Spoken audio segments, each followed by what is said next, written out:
아멘. 반갑습니다. 한 주간도 주안에서 평안하셨습니까? 네. 오늘 성도님들 다 오셨네요. 네. 오늘 기쁜 날입니다. 기쁜 날. 반갑게 한번 인사 한번 나눌게요. 샬롬 주의 사랑으로 사랑합니다. 축복합니다. 시작. 샬롬 주의 사랑으로 사랑합니다. 축복합니다. 네. 우리 한 번 더 인사할게요. 안 하신 분들을 향해서 한 번 더 인사할게요. 샬롬 주의 사랑으로 사랑합니다. 축복합니다. 시작. 샬롬 주의 사랑으로 사랑합니다. 축복합니다. 네. 주의 사랑으로 살아가며 축복합니다. 아멘. 자, 오늘은 방금 말씀을 통해서 마귀에게 틈을 주지 말자, 마귀에게 틈을 주지 말자 라고 하는 제목으로 말씀을 전하겠습니다. 아멘. 오늘도 말씀 가운데 성령의 풍성한 은혜가 우리 성도님들 심정 가운데 충만하게 임하시기를 주님의 이름으로 축복합니다. 아멘. 손자병법 그 모공편에 이런 말이 있어요. 지피지기면 백전불패. 지피지기면 백전불패. 이게 무슨 말이냐면 적을 알고 나를 알면 100번 싸워도 위태롭지 않다 라는 뜻이래요. 그러니까 적을 알고 나를 알면 100번 싸워도 위태롭지 않다. 이길 수 있다. 네? 이런 뜻이 바로 지피지기면 백전불패라고 하는 거예요. 자, 그렇다면 우리의 적은 누구일까요? 마귀. 할렐루야. 네, 맞습니다. 자, 우리의 적이 있죠. 네? 보이는 적, 보이지 않는 적이 있는데 성경에 보면 우리의 적을 마귀라고 얘기해요. 성경에서는 이렇게 얘기합니다. 인간의 근본적인 적은 물질이나 어떤 질병이나 가난 이런 것이 아니라 하늘에 있는 악의 영들이다 라고 이야기를 하고 있어요. 에베소서 6장 12절의 말씀에 보면 우리의 씨름은 혈과 육을 상대하는 것이 아니라 통치자들과 권세자들과 이 어둠의 세상 주관자들과 하늘에 있는 악의 영들을 상대함이라. 아멘? 아멘.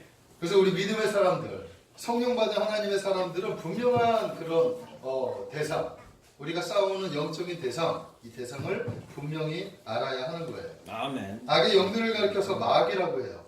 그리고 또는 사단이라고 부르는데 이 마귀는 어떤 존재냐 하면 인생에 각가지 문제를 일으키게 해서 우리의 행복을 파괴하는 행복 파괴자가 바로 마귀예요. 마귀가 우리의 삶에 침투하면 평안했던 삶이 무너지죠.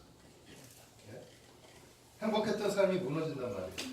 그래서 마귀에게 우리가 틈을 주어서는 안 된다라는 것입니다. 일찍이 사단이 에덴 동산에 내려왔어요. 아담과 하와가 얼마나 평안하게 행복하게 잘 살고 있었는지 몰라요. 네?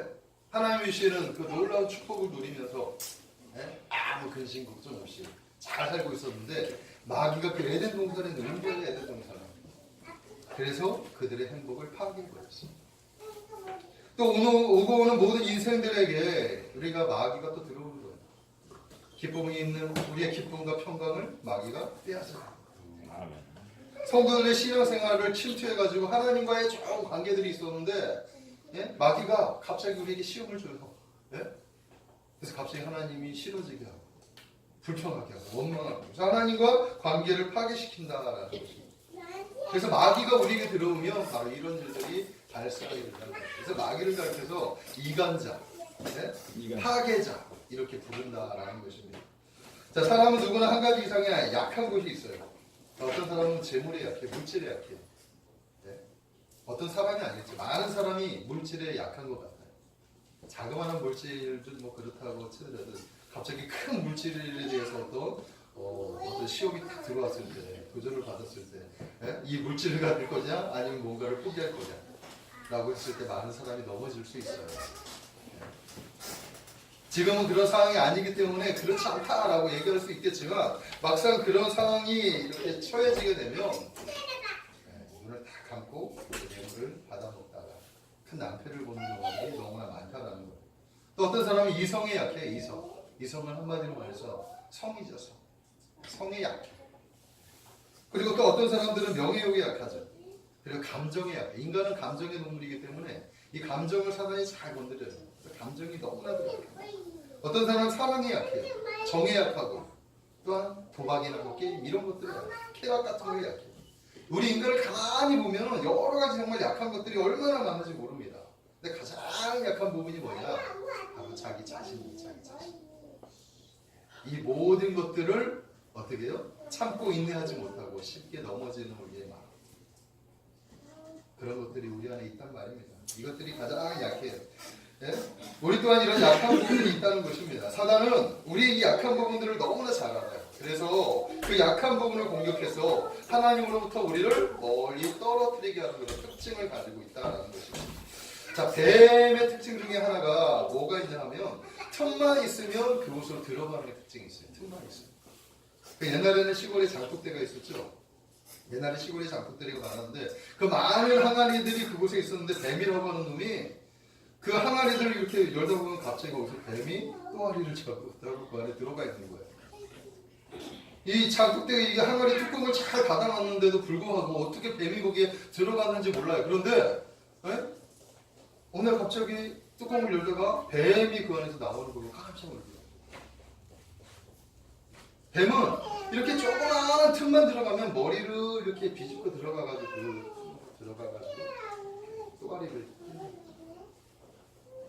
그렇게 되면 한번 이렇게 또아리를 탁 이렇게 해서 그 자리를 탁 하면 아무리 어떤 신라고 해도 그걸 빼낼 재간이 없다라고 얘기를 합니다. 사단이 바로 이런 특징이 있다라는 것을 우리가 알아야 합니다. 그래서 성도는 자신의 약한 곳을 이렇게 살펴봐야 돼요. 그래서 마귀가 틈타지 않도록 늘 점검을 할 수 있어야 됩니다. 아멘. 우리의 약한 곳, 바로 그곳이 바로 틈이기 때문에 사단 그 틈을 이용해서 우리를 넘어지게 하기 때문이라는 것입니다. 자, 그래서 오늘은 마귀가 우리 성도들의 어떤 약한 곳을 공격하는지 성경을 통해서 오늘 말씀을 통해서 몇 가지만 한번 살펴보려고 합니다. 그래서 우리의 약한 부분들을 잘 다듬어서 마귀의 공격 잘 이기고 승리하는 저와 여러분들 되기를 주님의 이름으로 축복합니다. 아멘. 그렇다면 어떤 것을 공격하느냐? 첫 번째가 바로 이거예요. 마귀는 우리의 정직하지 못한 틈을 공격한다. 인생에 정직하지 못한다. 그것을 공격하는 거예요.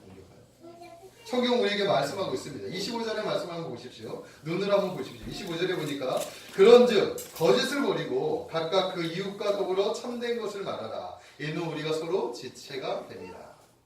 거짓을 버리고 참된 것을 말하라. 이렇게 얘기해요.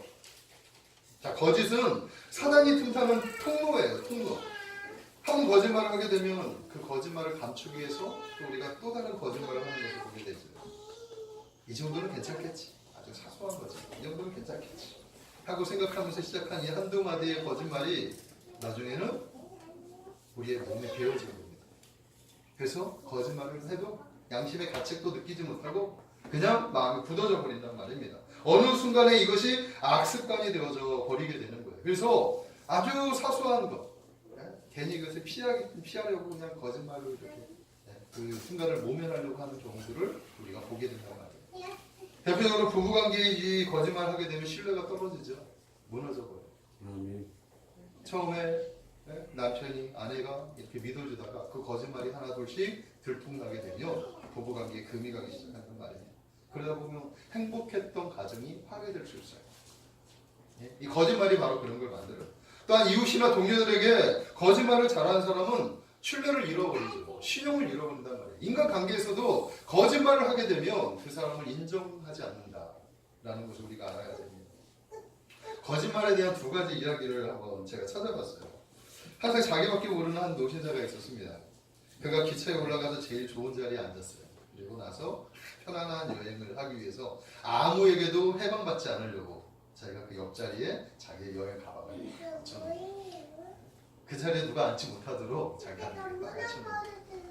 그리고 기차가 막 떠나려고 하는데 한 소년이 헐레벌떡 막 뛰어가지고 이렇게 뛰어왔어요. 그리고 두리번거리다가 그 자리가 딱 빈 걸 본 거예요.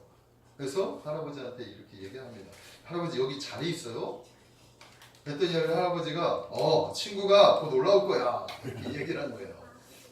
그랬더니 얘가 너무 이제 뛰어오다 보니까 숨이 차가지고 그분이 올 때까지만 제가 잠깐만 좀 앉아 있을게요 하면서 딱 앉은 거예요. 그리고 가방을 자기의 무릎 위에 딱 앉혔죠. 깜짝 놀랐죠. 그리고 나서 갑자기 기차가 기적을 울리면서 출발을 하려고 막 하다가 기차가 서서히 움직이기 시작을 하는 거예요. 소년이 어떻게 했겠습니까? 갑자기 가방을 안고 있던 가방을 창문을 열더니 던져버렸어요. 그 할아버지 것인데 할아버지가 깜짝 놀라가지고 이 가방을 던지면 어떡하냐 그랬더니 이 소년이 뭐라고 얘기해? 친구분이 많이 늦는가 봐요. 기차는 이미 떠났지만 그래도 가방이라도 찾아야 되지 않겠습니까? 그래서 던져보냈다는 거죠. 이 할아버지 한 번에 자기가 이 편하게 하려고 거짓말 한마디 한 것이 아주 큰 낭패로 거짓말이 이런 큰 낭패를 볼 때가 있다는 것을 우리가 알아야 됩니다. 아멘. 또 어느 풋내기 변호사가 사무실을 열었어요. 이제 사무실을 개업을 딱 했어요. 제가 첫날이에요.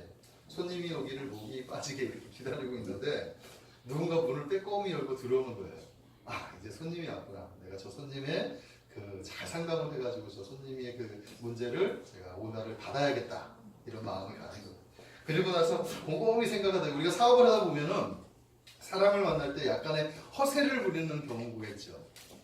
누가 이렇게 미팅 약속을 하고 있으면 그 사람이 오는 순간을 잘 포인트를 잘 찾아가지고 전화기를 갑자기 꺼내더니 전화를 막 하는 그런 사람들이 있어요. 그래서 마치 자기가 분주한 것처럼 뭐 이렇게 하는 사람이 있는데 이 변호사가 그렇게 하는 거예요. 허세를 보이려고 이 회사가 좀 잘 움직인다. 자기 실력이 지금 실력을 좀 보여야 되겠다 해가지고 전화기를 들더니 막 오지도 않은 전화기를 들더니 혼자서 막 이제 막 이렇게 액션을 취하고 있었죠. 그리고 나서 그 사람이 문을 열고 딱 들어오는데 계속 하다가 알았다고 하면서 딱 끊었어요. 그리고 나서 그분에게 얘기하는 거예요. 아, 무슨 일로 오셨습니까? 이제 사건을 좀 맡으려고 그렇게 했어요. 그랬더니 가만히 있다가 그 사람이 뭐라고 얘기하냐면 저 사실은 저 전화국에서 왔습니다. 아, 요새 전화선을 연결해달라고 신청이 와서 내가 전화선을 연결하러 왔습니다. 그러더니 그 끊어진 전화선을 이렇게 연결해가지고 이렇게 돌아간 거죠. 그러니까 이 전화기가 끊어진 것을 그 사람은 알고 있었던 거죠. 변호사가 아주 크게 거짓말하다가 보기 좋게 당한 그런 이야기라는 것입니다.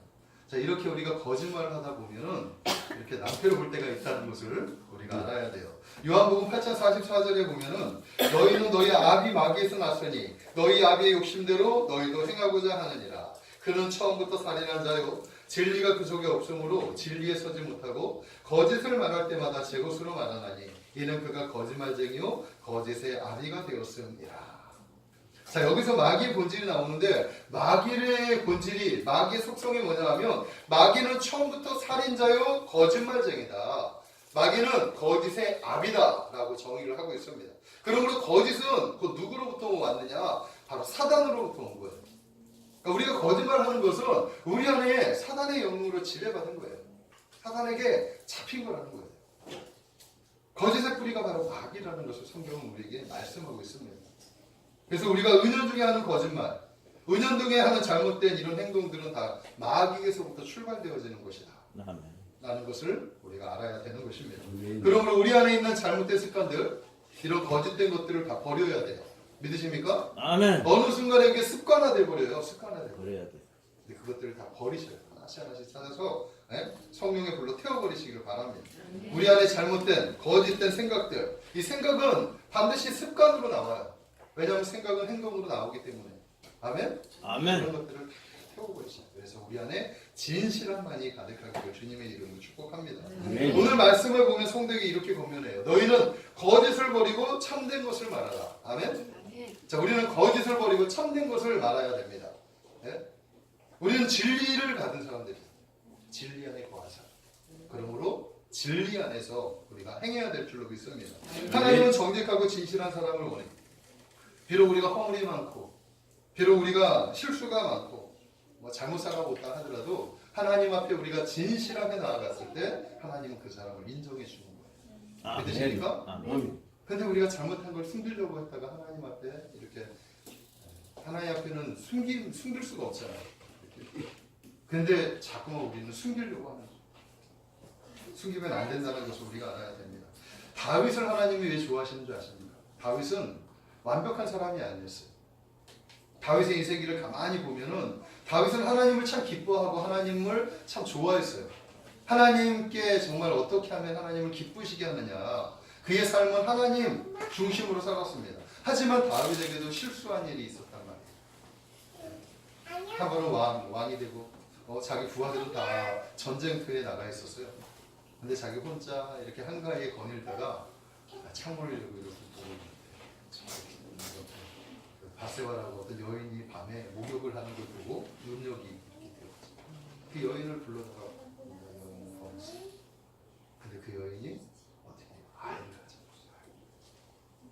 근데 가만히 보니까 그 여인이 누구였냐 하니까 자기의 충직한 그 부하 우리아의 아내였던 거예요. 우리아를 불러다가 아이를 가졌으니까 지금은 뭐 의료가 발달해가지고 금방 들통이 나는데 당시에는 그런 게 뭐 들통이 안 나겠죠.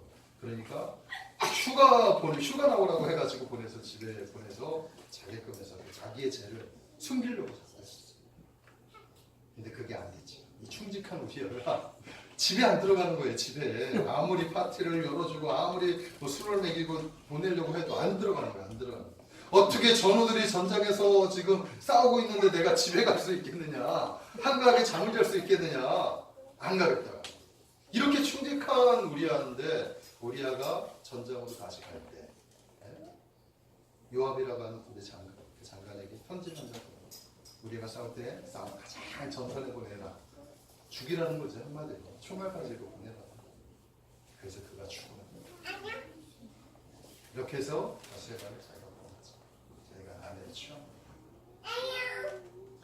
그리고 나서 자기는 무감각하게 지나는데 하나님의 선지자 나단이 하나님이 나단을 통하여 그의 죄를 어떻게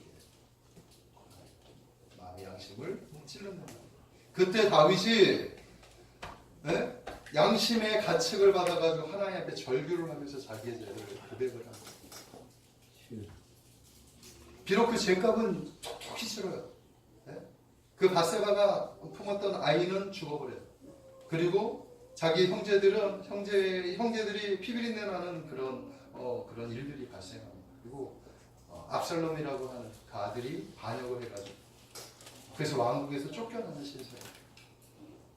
그 죄의 대가는 치러졌지만 그런데 하나님은 그가 용서를 구하자 그를 용서해 주시죠. 죄가를 치르고 나서 다시 왕위에 복귀하고 그리고 또한 나라를 만들어준단 말이에요. 그때의 고백을 다윗이 시편 51편 10절에 이렇게 고백합니다. 하나님이여 내 안에 정한 마음을 창조하시고 내 안에 정직한 영을 새롭게 하소서. 아멘. 우리가 이렇게 해야 돼요. 우리가 어렸을 때 보면 한 번쯤은 거짓말하다가 뭐 부모한테 막 이렇게 맞았죠. 저는 많이 맞았어요. 잘못을 많이 해가지고 많이 맞았어요. 근데 그것을 또 숨기려고 하다 보니까 더 많이 맞았었어요. 다들 아는 얘기이기 때문에 숨길 수가 없어요. 근데 부모의 마음은 이 녀석이 이제 자꾸 다 아니까 아는데 그 얘기를 하지 않으니까 자꾸 다른 얘기를 하니까 자기가 한 짓인데 하지 않았다고 자꾸 미국이니까 거짓말하니까 더 이렇게 하는 거예요.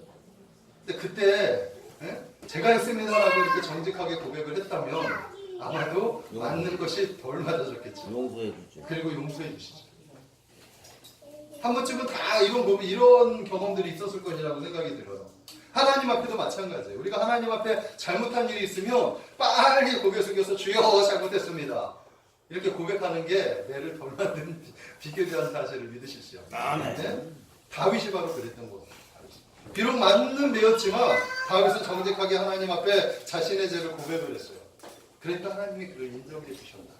이 정직을 하나님은 기뻐하신다는 사실을 믿으시기 바랍니다. 자, 그럼 우리 사랑하는 성도 여러분, 거짓은 버리고 진실한 마음, 참된 마음, 정직을 행하시기를 주님의 이름으로 축복합니다. 아멘. 거짓은 사단이 그 거짓의 틈을 타서 우리를 공격해서 우리를 넘어지게 하는 그런 것이라는 것을 믿으시길 바랍니다. 자, 두 번째는 뭐냐 하면 사단은 우리 감정의 틈을 공격한다라고 얘기해요. 사람은 감정이 참으로 약하죠. 26, 27절의 말씀에 보니까 이렇게 얘기해요.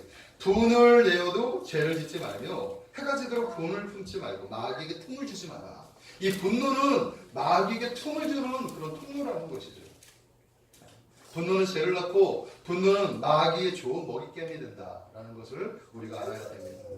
자, 선한 사람도 마음의 분한, 이 분한 마음을 오래 품고 있으면 악한 사람이 돼요. 한번 여러분들 평소에는 선하죠. 그런데 누군가를 한번 증오 한번 해보세요. 네? 누군가를 막 증오하면은 이게 분노가 막 발생한단 말이에요. 그러면 그 사람만 생각하면 그리고 그 일만 생각하면 나도 모르게 험한 생각을 하게 되고 험한 말이 나오게 되고 그를 저주하게 되고 막 악한 생각을 품게 되는 거예요. 이 분노는 이런 감정들을 제어하지 못해요. 사단은 그 틈을 타서 우리에게 잔인한 그런 어떤 것을 결과를 초래하게 만들잖아요. 그래가지고 이 자그마한 분노가 우발적으로 아주 큰 일들을 자행하게 되는 일들도 있단 말이에요. 자, 우발적으로 나타난 많은 범죄 중에 나타나는 특징이 뭐냐 하면 가해자들의 분노 때문이었다. 순간적으로 참지 못하고 분노 때문에 갑자기 우발적으로 범행을 저질렀다. 이런 일들이 있는 거죠. 순간의 감정을 참지 못하면 바로 우리가 돌이키지 못하는 그런 일들을 초래하게 된다는 사실을 믿으시기 바랍니다. 아멘. 성경의 가인이 그랬죠. 자신의 분한 감정을 이기지 못해서 동생을 돌로 쳐 죽이는 인류 최초의 살인자가 되었다라는 것입니다. 자, 사람이 분노할 때는 피에서 독소가 나온대요. 네? 몸 위장이 점막이 충혈되고 위산이 많아져가지고 장 출혈 같은 것들을 하게 된답니다. 또한 분노를 하게 되면 혈관이 수축해가지고 혈압이 높아져서 뇌출혈 같은 일이 이렇게 발생하게 된다는 거예요. 우리가 드라마 같은 데 보면은 가끔 막 분을 참지 못하다가 이러다가 쓰러지는 경우가 있잖아요. 이게 갑자기 분노하면 혈압이 이렇게 해가지고 죽여서 그래서 쇼크로 넘어질 때가 있다는 거예요. 분노가 이렇게 우리의 육신에도 이렇게 영향을 주고 나쁜 영향을 주고 우리의 정신에도 나쁜 영향을 준다는 사실을 믿으시기 바랍니다. 그러므로 사랑하는 성도 여러분, 분노는 우리의 영혼과 정신을 파괴하기 때문에 분노하지 마시기를 바랍니다. 아멘? 아멘. 감정을 잘 컨트롤하십시오.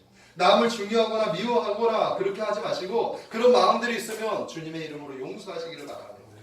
마음의 분노를 오래 품고 있으면 잠도 자지 못해요. 잠도 오지 않아요. 입맛도 떨어져. 이 분노의 마음은 정신질환이나 뭐 여러 가지 치명적인 그런 원인을 이렇게 초래한다고 아멘. 아멘. 이렇게 이야기를 하고 있단 말입니다. 그러므로 우리 안에 있는 분노를 다 제어하시기를 주님의 이름으로 축복합니다. 아멘. 성경에 보면 잠언 15절 18절에 이렇게 얘기해요. 분을 쉽게 내는 자는 다툼을 일으켜도 노하기를 더디하는 자는 시비를 그치게 하느니라. 성경의 말씀이 그래요. 분을 쉽게 내는 사람은 자꾸만 다툼을 일으키지만 노하기를 더디하는 사람은 시비가 날 것도 그것을 그치게 한다. 아멘? 아멘. 우리가 순간적으로 분낼 때 그것을 참으면 그러면 평화로워지는 거예요. 근데 그거 감정 조절하기가 쉽지 않지. 근데 우리가 성령 안에서 조절해 보시기를 주님의 이름으로 축복합니다. 아멘. 오래전의 일인데 미국의 홀트 이반이라고 하는 판사가 살인을 저질한 27세의 한 여인에게 중형을 언도한 일이 있었어요. 사진을 했기 때문에 어쩔 수 없이 중형을 언도할 수밖에 없었는데 이 일이 계속해서 마음이 아팠어요. 근데 그 이유가 뭐냐면 이 여인의 살인 동기가 너무나 사소한 일이었다. 그러니까 어떻게 해서 살인이 발생했느냐 하면 이 여인이 이웃과 싸우는데 그 싸움이 무엇 때문에 싸우느냐 5센트짜리 그러니까 우리나라 돈으로 5센트면 하나 40원이래요. 그러니까 50원짜리 동전 하나예요. 동전 하나. 이것이 내 거다 네 거다 막 하고 실갱이를 하다가 뭐 말이 험하게 나오고 뭐 이렇게 했겠죠. 이게 감정이 막 고조되더니 갑자기 이 여인이 저 이웃의 여인에 대한 이 감정이 북받쳐가지고 분해가지고 집에 들어가가지고 총기를 가져와가지고 싸우려 죽인 거예요.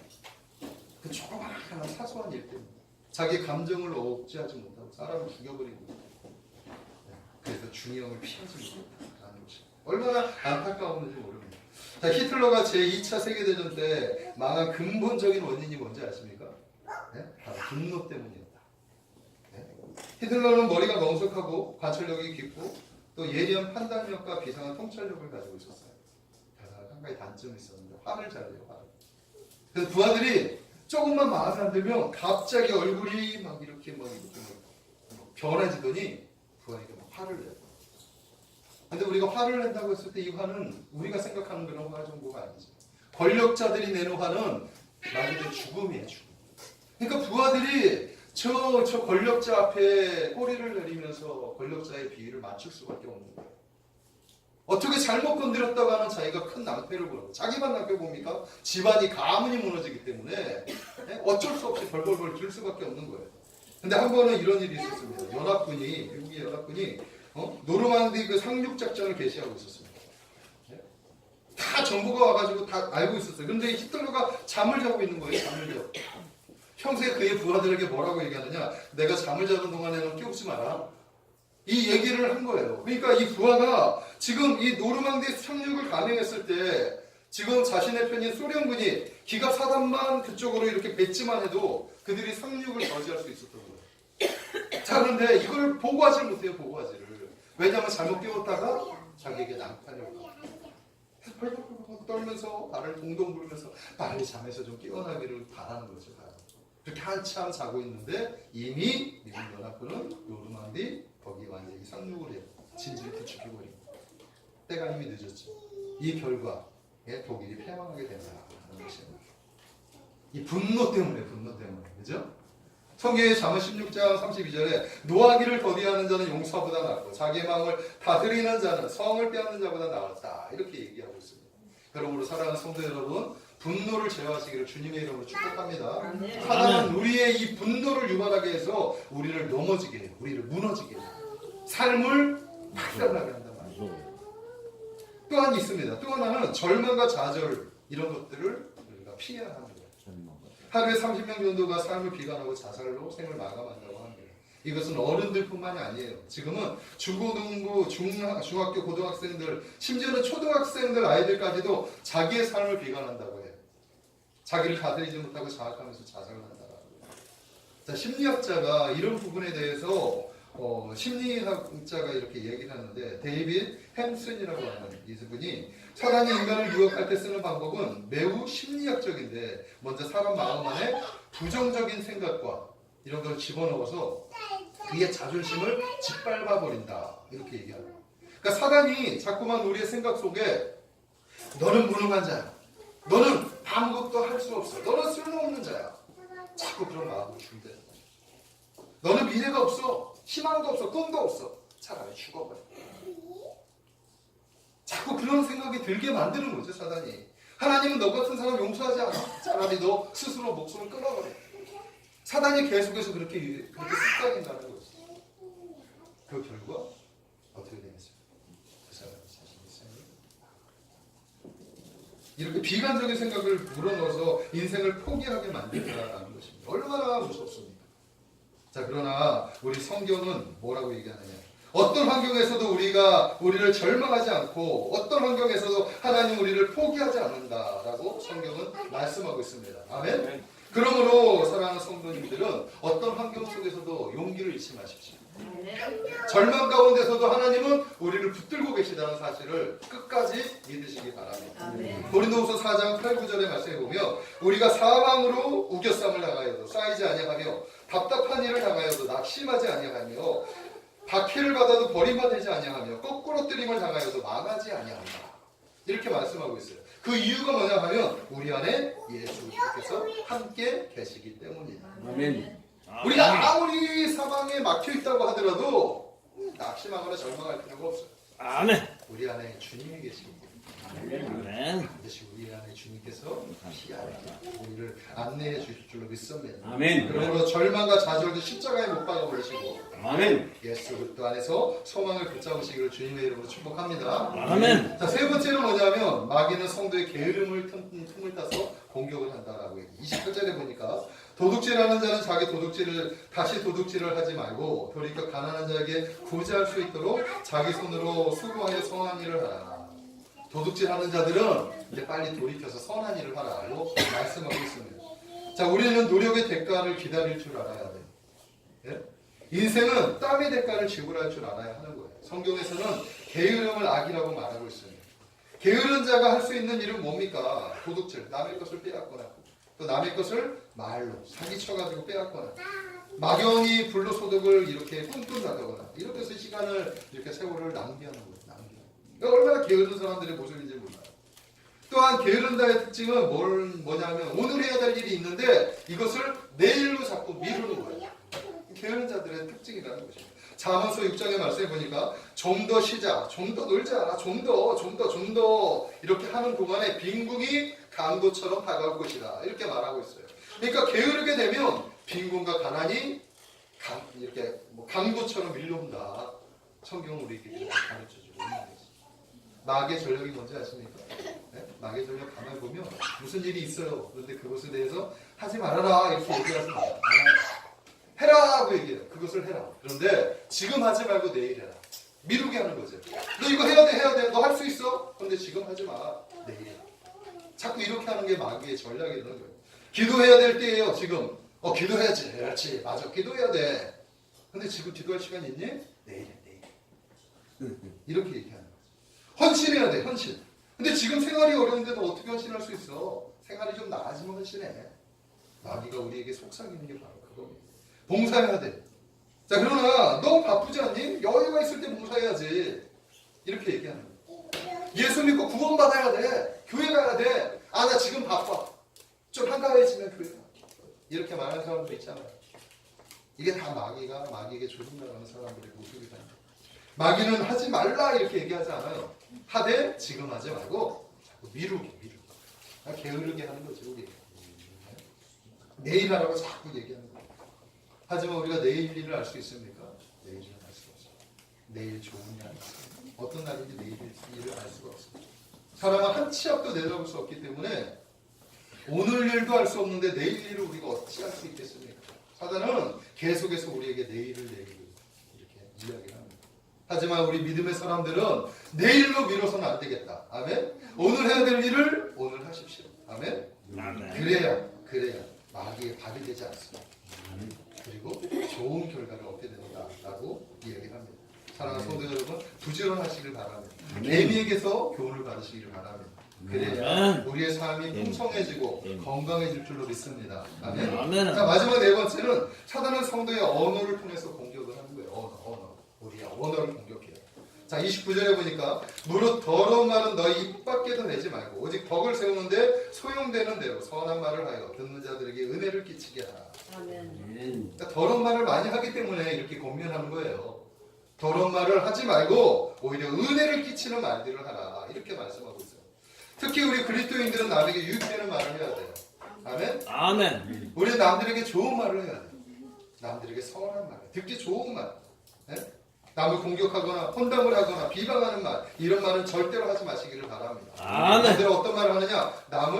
남에게 덕을 끼치는 말, 예? 남에게 힘을 주고, 남에게 감동을 주고, 기쁨을 주고, 평안을 주는 말, 그런 말들을 하시기 바랍니다. 말에는 힘이 있어요. 아멘. 말에는 힘이 있어요. 자, 우리를 비방하고 자꾸만 우리를 깎아내리면 우리가 힘이 떨어져가지고 정말 그런 사람이 돼요.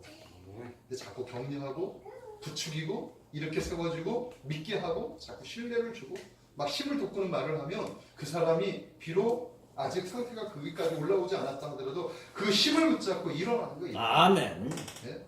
말에는 얼마나 큰 위력이 있는지 모르는 지적질하는 것보다 격려하는 말을 많이 하시기를 주님의 이름으로 축복합니다. 아멘. 자, 인터넷에서 기적을 창조하는 긍정의 말이라고 있어가지고 10가지가 있어서 그걸 좀 찾아왔어요. 그 말씀을 소개하고 말씀을 정리하겠습니다. 10가지 기적을 창조하는 긍정의 말. 첫 번째는 내 잘못이다. 내 잘못이야. 먼저 인정하는 거죠. 무슨 일을 할 때 내 잘못이야. 이게 기적을 창출한대요. 두 번째는 미안합니다. 무슨 일이 있을 때 먼저 손을 내미는 거예요. 내가 먼저. 그러면 시비가 끊어지겠죠. 할 수 있습니다. 당신은 할 수 있습니다. 나는 할 수 있습니다. 이렇게 힘 있는 말, 긍정적인 말을 하라는 거예요. 네 번째는 당신을 믿습니다. 아멘? 믿어주는 말. 믿습니다. 당신을 신뢰합니다. 다섯 번째. 당신이 자랑스럽습니다. 이런 말들을 하는 거예요. 그리고 고맙습니다. 아멘? 당신이 필요합니다. 사랑합니다. 존경합니다. 존중합니다. 우리가 늘상 하는 말들이죠. 늘상 하는 말. 그런데 우리의 입에서 잘 표현되지 않아요. 우리가 아는 말들이에요. 하는 것들도 있겠지만 잘하지 않죠. 하지만 지금부터 이런 말들을 한번 잘 해보시기 바랍니다. 아, 내 잘못이야. 미안합니다. 먼저 당신을 믿습니다. 할 수 있습니다. 당신이 자랑스럽습니다. 당신을 신뢰합니다. 당신을 믿습니다. 당신을 인정합니다. 뭐 이런 이야기들을 자꾸 해보십시오. 사랑합니다. 존경합니다. 얼마나 좋은지 몰라요. 우리 그렇게 주위 사람들한테, 우리 주위 사람들한테 그런 말들을 많이 하시기를 바랍니다. 아멘. 말씀을 정리하겠습니다. 사랑하는 성도 여러분, 원수 마귀는 성도의 약한 틈을 타서 끊임없이 공격한다 라는 사실을 믿으십시오. 아멘. 그러므로 우리는 사단에게 틈을 주어서는 안 돼요. 오늘 네 가지를 얘기했어요. 사단은 우리에게 어떤 틈을 통해서 공격을 하느냐, 우리의 거짓, 정직하지 못하는 것을 틈을 탄다. 우리의 약한 감정을 틈을 탄다. 네? 우리의 게으름을 공격하고 우리의 언어를 공격한다. 이렇게 말씀하고 있어요. 우리가 정직하지 못하면, 네? 그러면 이렇게 못하기 때문에 넘어질 수 있어요. 아멘. 그렇기 때문에 우리는 매사에 정직해야 될 줄로 믿습니다. 아멘. 분노를 조절하지 못하면 마귀의 마비됨으로 감정을 컨트롤할 수 있어야 할 줄로 믿습니다. 게으름은 대지나 계획에 버려주시고, 그리고 성실하시기를 주님의 이름으로 부탁드립니다. 우리의 언어는 조심해서 상대방에게 상처 주는 말보다는 격려하는 말, 힘이 되는 말, 그런 언어를 사용하시기를 주님의 이름으로 축복합니다. 아멘. 그럴 때 마귀가 아이고 저 사람은 하나님의 전신갑주를 입은 하나님의 사람이구나, 조금 더 틈이 없구나, 그러면서 벌벌을 떨다가 도망갈 줄로 믿습니다. 아멘. 예수 그리스도 안에서 승리하는 우리의 모습이 될 줄로 믿습니다. 아멘. 기도하겠습니다.